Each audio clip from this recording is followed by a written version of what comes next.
చూస్తున్నాం 22A పైన మంత్రి కోమటిరెడ్డి వెంకటరెడ్డి సంచలన వ్యాఖ్యలు చేశారు. 22A జాబితా వెనుక కుట్ర ఉండొచ్చు అంటున్నారు కోమటిరెడ్డి వెంకటరెడ్డి. నిషేధిత జాబితాలో యాదగిరిగుట్టలో 42,000 ఎకరాలు ఉన్నాయి. 4 నెలల క్రితమే సీఎంకి కూడా చెప్పాను. 30% కమిషన్ వ్యవహారం కూడా బయటకు వస్తోంది. పొంగులేటిపై కోమటిరెడ్డి పరోక్షంగా కామెంట్స్ చేశారు. ఇది కాంగ్రెస్ నేతల వర్షన్. ఇక బాధ్యులైనటువంటి అధికారులపై కూడా చర్యలు తీసుకుంటామని కోమటిరెడ్డి వెంకటరెడ్డి అంటున్నారు. సో కోమటిరెడ్డి వెంకటరెడ్డి అంటున్న మాటలు ఇప్పుడు డైరెక్ట్గా పొంగులేటి శ్రీనివాసరెడ్డిని ఉద్దేశించి అన్నవేనా? 22A వెనుక కుట్ర ఉందా? ఏంటి 22A అంటే కనుక 22A అనేది రిజిస్ట్రేషన్ల చట్టం ప్రకారంగా ప్రభుత్వ అమ్మకాలని నిషేధించేటువంటి భూముల యొక్క జాబితా ఈ 22A అనేది. సో ప్రభుత్వం కానీ, వక్ఫ్ భూములు కానీ, దేవాదాయ భూములు కానీ, అసైన్డ్ భూములు కానీ, సీలింగ్ భూములు కానీ అక్రమంగా అమ్ముడు పోకుండా కాపాడేందుకే ఈ నిబంధనని తీసుకొచ్చారు. అయితే ఇటీవల కోర్టు ఆదేశాలతోని రెవెన్యూ అధికారులు నిషేధిత భూముల జాబితాను అప్డేట్ చేశారు. అయితే అధికారులు క్షేత్రస్థాయిలో పరిశీలించకుండా ఆఫీసుల్లో కూర్చొని పాత మూల సర్వే నెంబర్లు, మెయిన్ సర్వే నెంబర్స్ ఆధారంగా గంపగుత్తగా ఈ ఆస్తులని మొత్తం ఈ లిస్టులోకి చేర్చారనేటువంటి ఆరోపణలు కూడా ఉన్నాయి. ఇక ప్రైవేట్ ఆస్తుల బందీ, మూల సర్వే నెంబర్లో కొంత భాగం ప్రభుత్వ భూమి ఉన్నంత మాత్రాన అందులో ఉన్నటువంటి ప్రైవేట్ పట్టా భూములు, ప్లాట్లు, దశాబ్దాల నాటి ఇండ్లు, గ్రామ కంటాలని సైతం ఆటోమేటిక్గా నిషేధిత జాబితాలోకి తీసుకువెళ్లారు. అయితే ఈ రకంగానే 42,000 ఎకరాలు యాదాద్రి భువనగిరి సమీపంగా ఈ నిషేధిత జాబితాలో ఉన్నాయంట. ఒకసారి కోమటిరెడ్డి వెంకటరెడ్డి మాట్లాడిన మాటలు ఉన్నాయి. ఆయన ఏం మాట్లాడారో చూద్దాం. చాలా దురదృష్టకరమైన సంఘటన. దీనికి సంబంధించిన బాధితులు ఎవరున్నా నేరుగా ఎవరైనా సరే నాకు డైరెక్ట్గా ఫోన్ చేసి కానీ మా ఛాంబర్కి వచ్చి మీకు చెప్పండి, ఇది పొరపాటున జరిగిందా, అధికారులు కావాలని చేసిందా, దీని మీద ఎంక్వైరీ చేపిస్తున్నాం. యాదగిరిగుట్టలో కూడా 42,000 ఎకరాలు ప్రొవిజన్లో పెట్టినట్టు నాకు ఐలయ్య గారు అక్కడ స్థానిక ఎమ్మెల్యే చెప్పి బాధపడ్డారు. ఇది 3 నెలల కింద, ఇది ఇవాళ బయట పెట్టిన ప్రతిపక్షాలు. నేను ఆ రోజే ముఖ్యమంత్రి గారికి చెప్పిన, యాదగిరిగుట్టలో ఈ విధంగా 42,000 ఎకరాలు ప్రొవిజన్ అని చెప్పి, తాత ముత్తాతల ఆస్తులు ప్రొవిజన్లో పెట్టినని చెప్పి ఆ ప్రాంతాల్లో రైతులు, ప్రజలు, మధ్యతరగతి వాళ్ళు యాదగిరిగుట్ట మున్సిపాలిటీ నిధులపోకుండా ఎమ్మెల్యే దగ్గర నా దగ్గర తిరిగితే గతంలోనే నేను చెప్పిన, మీరు ఇప్పుడు ఇవ్వాలి చెప్తున్నాను, ఆ రోజే చెప్పి దాని గురించి మీరు లేదు, మీరు భయపడద్దు, నేను తీపిస్తానని ముఖ్యమంత్రి గారు. ఇది ఎవరో ఉద్దేశపూర్వకం చేసినట్టుగా అనిపిస్తుంది. కాబట్టి తప్పకుండా దీని బాధ్యులైన అధికారులపై చర్య తీసుకుంటాం. ముఖ్యమంత్రి గారు కూడా నిన్న చర్చించడం జరిగింది. ఈరోజు వాళ్ళ ఢిల్లీకి పోయి రేపు నైట్ లండన్ పోయి అక్కడి నుంచి అమెరికా పోయి మళ్ళీ 30th వస్తున్నాం. వచ్చిన తర్వాత దీని మీద పూర్తిగా చర్చించి నెక్స్ట్ క్యాబినెట్ మీటింగ్లో ముఖ్యమంత్రి గారితో మాట్లాడి, ముఖ్యమంత్రి గారు కూడా నిన్న చెప్పడం జరిగింది, ఎవరు కూడా ప్రైవేట్కి సంబంధించిన భూములలో తీసేసే అవసరం లేదు, మీరు వాళ్ళు ఆన్లైన్లో అప్లై చేసుకునేది ఎన్ని అవసరం లేదు. నేను చెప్తున్నా ఒక సీనియర్ మినిస్టర్గా మీరందరూ కూడా నిశ్చితంగా ఉండేది, మీరు అప్లికేషన్ పెట్టుకునే అవసరం కూడా లేదు, మీకు ఎవ్వరు కూడా భయపడొద్దని మీకు హామీ ఇస్తున్నాం. మా ప్రభుత్వం ఈరోజు ఎవరో కొందరు చేసిన దానికి మీరు ఎవరు కూడా మా ప్రభుత్వం మీద మీరు అపనమ్మకం పెట్టుకోకండి. బాధ్యులపై చర్య తీసుకుంటాం. మీరందరూ నిశ్చితంగా. నల్గొండ జిల్లాలో కూడా జరిగినాయి, చండూరు ఈ ఏరియాలో, మరిగూడెం ప్రాంతం, ఇవన్నీ కూడా బయటకు వస్తాయి. హరీష్ రావు చెప్తుండ్రు 30% కమిషన్ తీసుకుంటారు నిషేధిత జాబితాలో. అవన్నీ ఎంక్వైరీలో బయటపడుతుంది, ఎవరు తీసుకుంటున్నారు, ఏం తీసుకుంటున్నారు, ఆఫీసర్లా ఎవరు ఏందని బయటపడుతుంది. కాబట్టి ముఖ్యమంత్రి గారు కూడా సీరియస్గా ఉన్నారు. ముఖ్యమంత్రి ఇల్లు వచ్చిందని చెప్పి చెప్తుంది కదా, అంటే దీని మీద ఎందుకు వదిలిపెడతాం మేము? మా ప్రభుత్వం ఇల్లు వచ్చింది కాబట్టి ఇప్పుడు బయటకు వచ్చింది. సీఎం ఇల్లు వచ్చిందని కాదు, యాదగిరిగుట్టల 43 ఎకరాలు పోతే అక్కడ ఎమ్మెల్యే గారు ప్రజలందరూ ధర్నాలు చేస్తుంటే ఎమ్మెల్యే గారు అధికార పక్షమైన కూడా నాకు చెప్తే నేను ముఖ్యమంత్రి గారు చర్చించినది. ఇప్పుడు ముఖ్యమంత్రి గారు అప్పటికి ప్రొవిజన్లో ముఖ్యమంత్రి గారు ఇల్లు ఉన్నట్టు రాలే. నేను ఊరుకున్న అధికార పార్టీ అయితేంది, ప్రజల పక్షాన ఉంటాం మేము. ఎవరు బాధితులు ఎవరు బయటికి రాలే, ఇప్పుడు బయటకు వచ్చింది కాబట్టి నేను 4 నెలల కిందనే యాదగిరిగుట్ట బయట పెట్టిన. ఈ అవినీతి అక్రమాలపై వైట్ పేపర్ రిలీజ్ చేయాలని చెప్పి బీఆర్ఎస్ డిమాండ్ చేస్తారు. తప్పకుండా నేనే చెప్తున్నా కదా, దీని మీద రేపు సీఎం గారు అమెరికాకి వెళ్ళి వచ్చిన తర్వాత వైట్ పేపర్ కాదు, టోటల్గా ఎంక్వైరీ ఇస్తాం. అసెంబ్లీలో ప్రతి విషయంలో మేము వైట్ పేపర్ పెట్టాం. అది థర్మల్ ప్లాంట్ కానీ, వైటీపీఎస్ కానీ, ల్యాండ్ కేసులు కానీ, అది కార్ రేసింగ్ కానీ, అన్నిటి మీద పారదర్శకంగా ఉన్నాం. ఎవరిని కావాలని ఇప్పటివరకు ఎవరిని అరెస్ట్ చేయలేదు. పక్క రాష్ట్రంలో చూడండి ఎంతమందిని అధికార పార్టీ వాళ్ళు ప్రతిపక్షాన్ని అరెస్ట్ చేస్తున్నాం, మీరు చూస్తున్నారు కదా. మేము ఇందులో మాత్రం వదిలిపెట్టే ముచ్చలేదు. ఇవాళ మధ్యతరగతి వాళ్ళ అపార్ట్మెంట్లో ఉన్న వాళ్ళు కూడా నాకు ఎంతోమంది ఫోన్ చేస్తున్నారు. అదే చేసి ఉంటారని చెప్పి అనుకుంటున్నాం. అప్పుడు గవర్నమెంట్లో అధికారులు 10 ఏళ్ళు వాళ్ళెమ్మడి ఉండి ఇవాళ మా గవర్నమెంట్లో మేము ఎవరి మీద కక్ష సాధించి జరిగిపోతున్నాం. ఇప్పుడే చెప్పిన ఎవరిని అరెస్ట్ చేయలే, ఎవరి మీద కక్ష సాధింపు. అప్పుడు అధికారంలో 10 ఏళ్ళు అన్న అధికారులను కూడా మంచి పోస్టింగ్లు ఇచ్చినాం. మా మంచితనం ఇవాళ దాన్ని అడ్డం తీసుకొని ఎవరైనా చేసి ఉండొచ్చు, తప్పకుండా బయటకు వస్తుంది. అంటే కొంతమంది మామూలుగా చెప్తున్నారు ఇంకా దీని మీద మీరు అంటే ప్రభుత్వం సారీ చెప్పినప్పుడు కూడా పొంగులేటి రిజైన్ చేయాలని చెప్పి చెప్తున్నట్టు. అరే దీంట్లో తప్పవరదో తెలిసిన తర్వాత ఎవరు రిజైన్ చేయాలి, ఏ అధికారి మీద చర్య తీసుకోవాలో బయటపడుతుంది.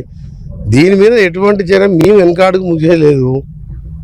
మేము ఒకటే చెప్తున్నాం కదా, ఇవాళ పేదల కోసం పనిచేసే ప్రభుత్వం. ఇవాళ పేదలకు 10 ఏళ్ళు రేషన్ కార్డు ఇల్లు అనేది మర్చిపోతే 5 లక్షల ఇల్లు కట్టించి తెల్ల రేషన్ కార్డు ఇచ్చి సన్న బియ్యం ఇచ్చేది. పేద ప్రజలకు కూడా ఈ విధంగా చేస్తున్నప్పుడు ఇవాళ మేము పేదోళ్ళకు అన్యాయం, మధ్యతరగతి వాళ్ళకు 22 ఏళ్ళు అన్యాయం జరిగితే ఊకుంటాం మేము. ఇది పరిపాలన పరమైనటువంటి వైఫల్యంగా బీఆర్ఎస్ చెప్తోంది.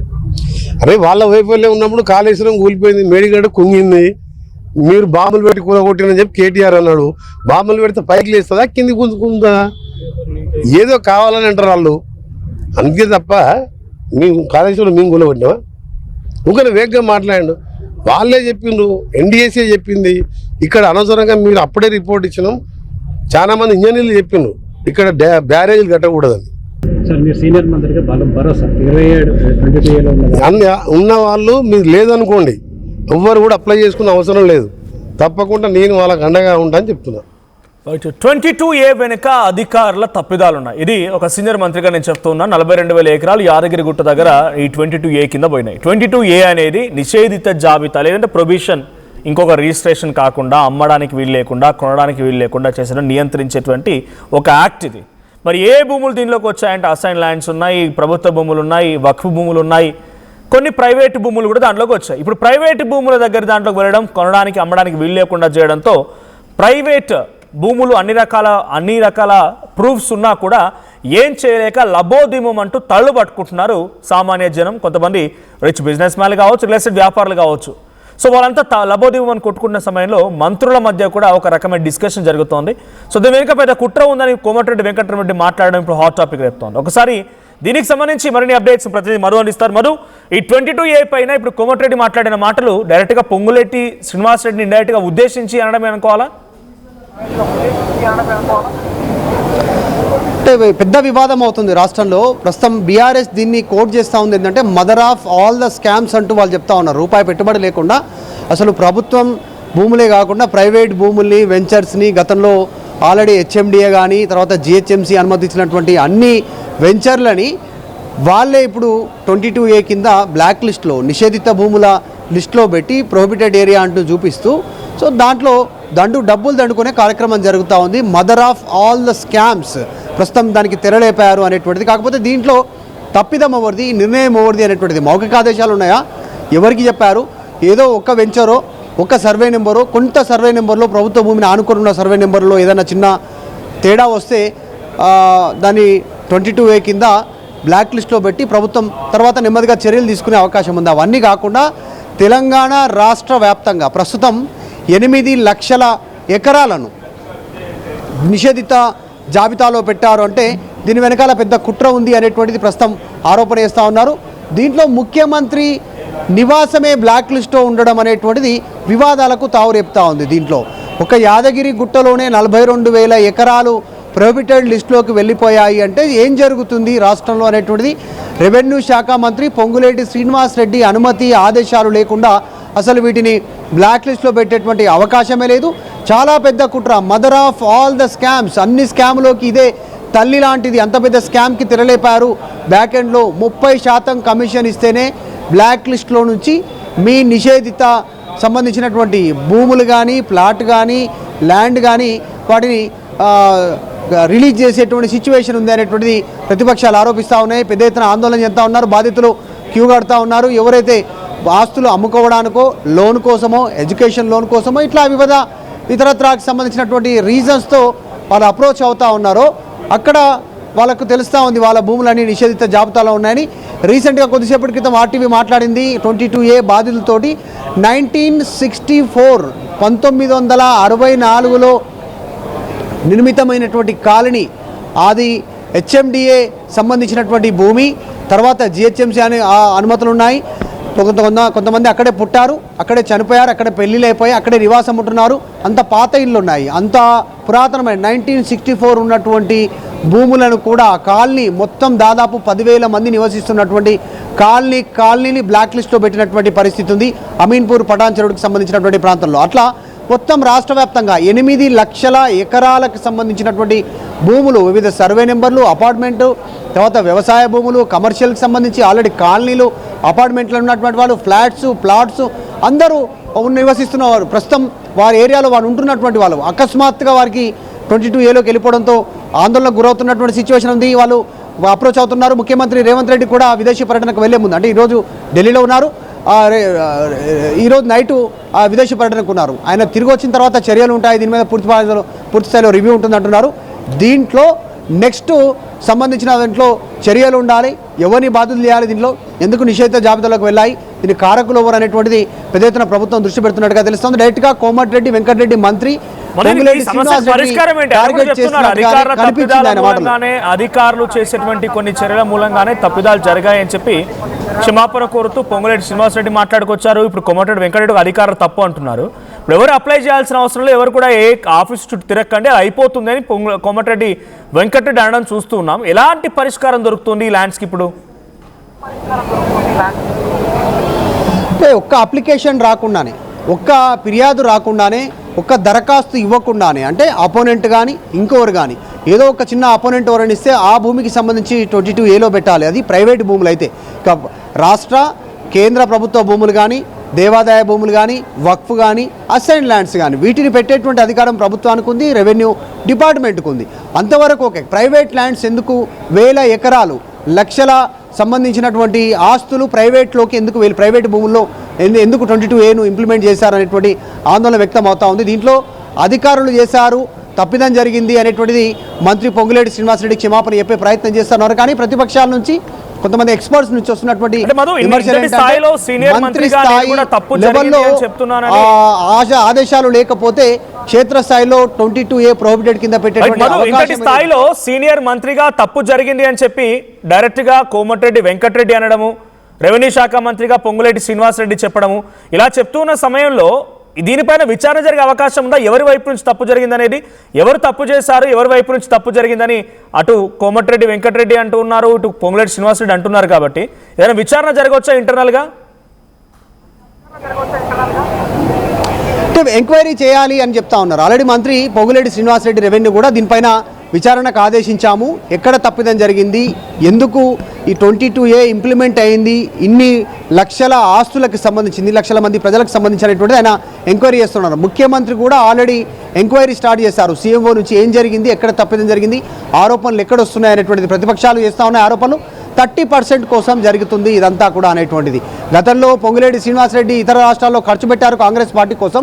అటు కేరళ కానీ, మహారాష్ట్ర కానీ, బీహార్ కానీ ఇట్లా కొన్ని రాష్ట్రాల్లో ఖర్చు పెట్టారు పొంగులేటి శ్రీనివాసరెడ్డి. సో ఆ డబ్బులు వసూలు కోసం తెలంగాణలో ఈ రకంగా వసూలు చేస్తూ ఉన్నారని ప్రతిపక్షాలు విమర్శలు వస్తూ ఉన్నాయి. సో ఇదంతా రేపు ఫ్యూచర్లో జిహెచ్ఎంసీ ఎన్నికలకు కానీ, వచ్చేటువంటి ఎమ్మెల్సీ కానీ, ఇంకా ఫ్యూచర్లో అన్ని ఎలక్షన్లకి కాంగ్రెస్ పార్టీకి ఎఫెక్ట్ అయ్యే పరిస్థితి ఉంది. వాటిని దృష్టిలో పెట్టుకొని దీనిపైన ఎంక్వైరీ స్టార్ట్ అయింది.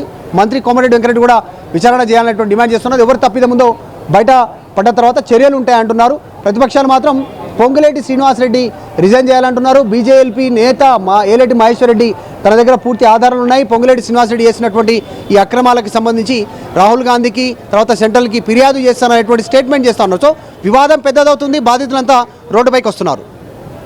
ఆల్ స్కామ్స్ అనేది ప్రతిపక్షంగా మాట్లాడుతూ వాళ్ళు డెఫినెట్గా ఈ అంశాన్ని ముఖ్యమంత్రి రేవంత్ రెడ్డి నివాసం కూడా ఈ 22Aలో ఉండడాన్ని చూసి బీఆర్ఎస్ పార్టీ పెద్ద ఎత్తున దీన్ని విస్తృతంగా పబ్లిక్లో తీసుకెళ్లాలనుకుంటుంది. ఎందుకంటే కేవలం హైదరాబాద్, జూబ్లీ హిల్స్, రేవంత్ రెడ్డి నివాసమే కాదు, తెలంగాణ రాష్ట్ర వ్యాప్తంగా కొన్ని వేల లక్షల ఎకరాలు కూడా ఈ 22A కింద నిషేధించబడుతున్నాయి, ప్రాబిట్ చేయబడుతున్న రిజిస్ట్రేషన్స్ కోసం. కాబట్టి సో దీన్ని ఇంకా బీఆర్ఎస్ పార్టీ ఏ రకంగా విస్తృతంగా తీసుకెళ్లాలనుకుంటోంది? కాంగ్రెస్ పార్టీ వైపు నుంచి ఎటువంటి కౌంటర్ ఉండబోతోంది?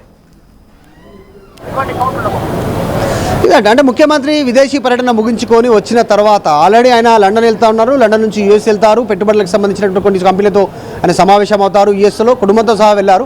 తిరిగి వచ్చిన తర్వాత ఈ మంత్ ఎండింగ్లో రిటర్న్ వస్తున్నారు. వచ్చిన తర్వాత దీనిపైన పూర్తి స్థాయి దర్యాప్తు నివేదిక తెప్పించుకున్న తర్వాత ఎక్కడ జరిగింది, దీన్ని ఎట్లా తీసేయాలని ప్రస్తుతానికి టోల్ ఫ్రీ నెంబర్ ఇచ్చారు. ఆ టోల్ ఫ్రీ నెంబర్తో పెద్దగా ఒరిగేది ఏమి ఉండకపోవచ్చు. మళ్ళీ తిరగడం కావచ్చు, ఇబ్బందులు పడడం కానటువంటి సిచ్యువేషన్ ఫేస్ చేస్తారు సొంతంగా ఆస్తులు ఉన్నటువంటి వాళ్ళు. అంతా కూడా ఒకటే చెప్తున్నారు, మేము అప్లికేషన్ పెట్టక ముందుకే మా 22A పెట్టారు కాబట్టి ఎలాంటి మా అనుమతి లేకుండా తీసుకున్నారు. ఇప్పుడు ప్రభుత్వం గతంలో ఎట్లా ఉందో అట్లా చేయాలి, దానికోసం మళ్ళీ ఏదో కార్యాచరణ కోసం మేము అప్లై చేసుకోవడమో మళ్ళీ పోయి గవర్నమెంట్ని అప్రోచ్ చేయడమో ఇట్లాంటిది వద్దు అనేటువంటి డిమాండ్ చేస్తూ ఉన్నారు. ఎందుకంటే స్వయంగా ముఖ్యమంత్రి రేవంత్ రెడ్డి నివాసమే 22A కింద ప్రొహిబిటెడ్ ఏరియా లిస్టులో, బ్లాక్ లిస్టులో నిషేధిత జాబితాలోకి వెళ్ళింది కాబట్టి వివాదం అవుతూ ఉంది. ఇది ఇక్కడి వరకే కాకుండా AICC వరకు తగిలింది. బాధితులంతా గ్రౌండ్లోకి వస్తున్నారు. ఇక బీఆర్ఎస్ దీనిపైన పెద్ద ఎత్తున కార్యాచరణ తీసుకోబోతా ఉంది. ఫ్యూచర్లో GHMC ఎలక్షన్స్ రానున్నాయి. ఆల్రెడీ 1,00,000 బెడ్రూమ్లు హైదరాబాద్లో నిర్మిస్తామనేటువంటిది గ్రౌండ్లో ఎన్నికలకు ప్రిపేర్ అవుతోంది అధికార కాంగ్రెస్ పార్టీ. ఆ నేపథ్యంలో ఈ ప్రొహిబిటెడ్ 22A కాంగ్రెస్కు పెద్ద ఎత్తున దెబ్బ తగిలే అవకాశం ఉంది. దీన్నే రాజకీయ పొలిటికల్ ఒక వెపన్గా బీఆర్ఎస్ వాడుకునేటువంటి ప్రయత్నం చేసేలా ఉంది. సో గ్రౌండ్లోకి వెళ్ళే కార్యాచరణ చేస్తుంది. ఆల్రెడీ 22A బాధితులతో హరీష్ రావు కొద్దిసేపటి క్రితం భేటీ అయ్యారు, వారందరితో మాట్లాడుతూ ఉన్నారు. ప్రస్తుతం కూడా హరీష్ రావు వాళ్ళతోనే భేటీ నిర్వహిస్తూ ఉన్నారు. సో దీన్ని గ్రౌండ్లోకి తీసుకెళ్ళాలి, బాధితులంతా కూడా ప్రచారం చేయండి, సోషల్ మీడియాలో మీరంతా పెద్ద ఎత్తున పోస్టులు చేయాలి. బీఆర్ఎస్తో పాటు బాధితులు కూడా సోషల్ మీడియాలో మీరు పోస్టులు చేయండి అనేటువంటిది బీఆర్ఎస్ వారికి పిలుపునిస్తూ ఉంది. హరీష్ రావు కొద్దిసేపటి క్రితం మాట్లాడారు. సో దీన్ని సార్ట్అవుట్ చేసే దిశగా ప్రభుత్వం అడుగులేస్తుంది, కానీ ఏం జరుగుతుందో చూడాలి. Thank you. సో మొత్తంగా 22A ఇది పెద్ద సమస్యగా మారింది. మదర్ ఆఫ్ ఆల్ స్కామ్స్ అని బీఆర్ఎస్ పార్టీ అభివర్ణిస్తూ కాంగ్రెస్ పార్టీని ఎక్కుపెట్టే ప్రయత్నం చేస్తాం. నిజానికి జరిగింది ఏంటి ఇక్కడ? సో 22A కింద భూభారతి అనే పోర్టల్ని వీళ్ళు గతంలో ఉన్నటువంటి ధరణిని భూభారతిగా మార్చిన తర్వాత కొన్ని నిషేధిత జాబితాలో రిజిస్ట్రేషన్స్ కాకుండా భూములన్నీ కూడా ఎవరో చేజిక్కించుకోకుండా కాపాడుకునే ప్రయత్నం 22Aని అమలు చేయాలనుకున్నారు. ఇక్కడ జరిగిన బిగ్గెస్ట్ సిచ్యువేషన్ ఏంటంటే, ఒక ఎగ్జాంపుల్ చెప్తాం మీకు వినండి. ఒక survey number, example taking a survey number of 1, number 1 survey నెంబర్లో 100 ఎకరాల భూమి ఉందనుకుందాం. దీంట్లో ఒక 10 ఎకరాల భూమిని ల్యాండ్ అక్వైజేషన్ కింద గవర్నమెంట్ తీసుకుంది. సో దీంట్లో రికార్డ్స్లో పొరపాటు వల్ల ఎంటైర్ 100 ఎకర్స్ మొత్తం కూడా ఇప్పుడు అక్వైజేషన్లకు అయినట్టుగా నెంబర్ 1 సర్వే నెంబర్ మొత్తం కూడా అక్వైజేషన్ అని చెప్పుకుంటే కుదరదు కదా. సో ఇక్కడ జరుగుతుంది అదే 22A 22B లేకపోతే 1A 1B 1 ఇలాంటి సర్వే నెంబర్స్ కూడా ఉంటూ ఉంటాయి. సో సర్వే నెంబర్ 1 మొత్తం కూడా ల్యాండ్ అక్వైజేషన్ జరిగినట్టు కాదు, కేవలం 1A 10 ఎకర్స్ మాత్రం అక్వైజేషన్ జరిగినట్టు. కానీ ఇక్కడ ఏం జరుగుతోంది, సబ్ క్లాజులు కూడా అక్వైజేషన్లో ఉన్నట్టుగా అవి కూడా ప్రాబిటెడ్ లిస్ట్లో పడిపోయాయి. ఇక 22A ఎందుకు కాంట్రవర్షియల్ అవుతుందనంటే, తెలంగాణలో అంశం మీద పొలిటికల్ కాంట్రవర్సీ కూడా స్టార్ట్ అయింది. ఏంటిది? ప్రైవేట్ ప్రాపర్టీస్, ఎంటైర్ కాలనీస్ లేదా లార్జ్ సర్వే నెంబర్స్ని ప్రోబిటెడ్ కేటగిరీలో చేర్చడం వల్ల జెన్యూన్ ప్రాపర్టీ ఓనర్స్ కూడా ట్రాన్సాక్షన్ చేయలేక ఇబ్బంది పడిపోతున్నారు. సో ఇటీవల రాజకీయ చర్చలో బీఆర్ఎస్ పార్టీ ఎంటైర్ కాలనీస్ మరియు లార్జ్ నెంబర్ ఆఫ్ ప్రాపర్టీస్ మొత్తం కూడా 22A లిస్టులోకి వెళ్ళడం పైన ప్రభుత్వాన్ని విమర్శిస్తూ ఉన్నారు. So 22A versus assign land రెండు ఒకటేనా? మరి ఈ 22A అండ్ అసైన్ ల్యాండ్స్ రెండు ఒకటేనా అంటే రెండు కాదు. ఒక సింపుల్ ఎగ్జాంపుల్, రమేష్ అనేటువంటి ఒక వ్యక్తి దగ్గర 2 ఎకరాల భూమి ఉంది. రెవెన్యూ రికార్డ్స్లో అది ప్రైవేట్ పట్టా ల్యాండ్గా ఉన్నది. అతను సురేష్కి అమ్మాలనుకుంటున్నాడు. ఆ సిచ్యువేషన్లో ఇది 22A లిస్ట్లో కనుక లేకపోతే అది ప్రొసీడ్ అవ్వచ్చు, రిజిస్ట్రేషన్ అయిపోతుంది. కానీ 22A లిస్ట్లో కనుక ఇక్కడ ఉంటే రిజిస్ట్రేషన్ తిరిగివేయబడుతుంది. అదే ఒకవేళ కనుక ల్యాండ్ అసైన్డ్ అయి ఉంటే కనుక transfer itself prohibit under assign law. Assign land కనుక అయి ఉంటే అసైన్ ల్యాండ్ ప్రకారంగానే దాన్ని ప్రొబిట్ చేస్తారు. 22A రిజిస్ట్రేషన్ కూడా ఇది రిలవెంట్ కావచ్చు. ఇక ప్రైవేట్ ల్యాండ్ అయి ఉంటే కనుక 22A వల్ల ఎంట్రీ వస్తే ఇది ఆ గ్రీవెన్స్ దాని 22A జాబితా నుంచి తొలగించిన తర్వాతే రిజిస్ట్రేషన్ చేయడానికి అవకాశం ఉంటుంది. ఇప్పుడు ఇది పెద్ద సమస్యగా ఉన్నది. సో 22 అనేది ఈ సమస్యని ఎలా కాంగ్రెస్ పార్టీ ప్రభుత్వం పరిష్కార మార్గం చూపుతుందో చూడాలి. ఒకసారి దీనికి సంబంధించి రెవెన్యూ శాఖ మంత్రి పొంగులేటి శ్రీనివాసరెడ్డి కూడా మాట్లాడుకొచ్చారు. ఇది అధికారుల తప్పిదం అంటున్నారు ఆయన ఏం మాట్లాడారో చూద్దాం. 18005 టోల్ ఫ్రీ నెంబర్ అండి. 18005994788. మళ్ళీ రిపీట్ చేస్తున్నాను, 18005994788. ఇది టోల్ ఫ్రీ నెంబరు. ఎవరైతే న్యాయబద్ధంగా వారి కష్టార్జితంతో సంపాదించుకున్న ఆస్తులు ఉన్నాయో, నేను కూడా చూశాను, కొంతమంది మీడియా మిత్రులు చెప్పి రాసిన దాన్ని చూశాను. ఒక చిరు ఉద్యోగి 100 గజాలు 110 గజాలు దాని రిజిస్ట్రేషన్ కి నేను ఏదో ట్రాన్సాక్షన్ కోసం అమ్ముకోవటానికి పోతే నా ప్రాపర్టీ నిషేధిత జాబితాలో ఉందని. పాపం తను అనే దాంట్లో న్యాయం ఉంది. ఎందుకంటే తను 6 కాలం కష్టపడి సంపాదించుకున్న ఆ ప్రాపర్టీలో తను పూర్తి సర్వాక్కులో ఉన్నా అనుకున్న టైంలో ప్రభుత్వం దాని నిషేధిత జాబితాలో ఉన్నదన్నప్పుడు డెఫినెట్ గా తను ప్యానిక్ పోయే దాంట్లో అర్థం ఉంది. అటువంటి పరిస్థితి భవిష్యత్తులో ఉండొద్దని ఎవ్రీ వీక్ ఈ ఉన్నతాధికారుల కమిటీ సమీక్షిస్తుంటది. టోల్ ఫ్రీ నెంబర్లో కంప్లైంట్ స్వీకరిస్తుంటాం. రిటర్న్ పూర్వకంగా మీరిచ్చే కంప్లైంట్లు సేకరిస్తుంటాం. 18005 టోల్ ఫ్రీ నెంబర్ అండి. 18005994788. మళ్ళీ రిపీట్ చేస్తున్నాను, 18005994788. ఇది టోల్ ఫ్రీ నెంబరు. ఎవరైతే న్యాయబద్ధంగా వారి కష్టార్జితంతో సంపాదించుకున్న ఆస్తులున్నాయో, నేను కూడా చూశాను, కొంతమంది మీడియా మిత్రులు చెప్పి రాసిన దాన్ని చూశాను. ఒక చిరు ఉద్యోగి 100 గజాలు 110 గజాలు దాని రిజిస్ట్రేషన్ కి నేను ఏదో ట్రాన్సాక్షన్ కోసం అమ్ముకోవటానికి పోతే నా ప్రాపర్టీ నిషేధిత జాబితాలో ఉందని. పాపం తను అనే దాంట్లో న్యాయం ఉంది. ఎందుకంటే తను 6 కాలం కష్టపడి సంపాదించుకున్న ఆ ప్రాపర్టీలో తను పూర్తి సర్వాక్కులో ఉన్నా అనుకున్న టైంలో ప్రభుత్వం దాని నిషేధిత జాబితాలో ఉన్నదన్నప్పుడు డెఫినెట్ గా తను ప్యానిక్ పోయే దాంట్లో అర్థం ఉంది. అటువంటి పరిస్థితి భవిష్యత్తులో ఉండొద్దని ఎవ్రీ వీక్ ఈ ఉన్నతాధికారుల కమిటీ సమీక్షిస్తుంటది.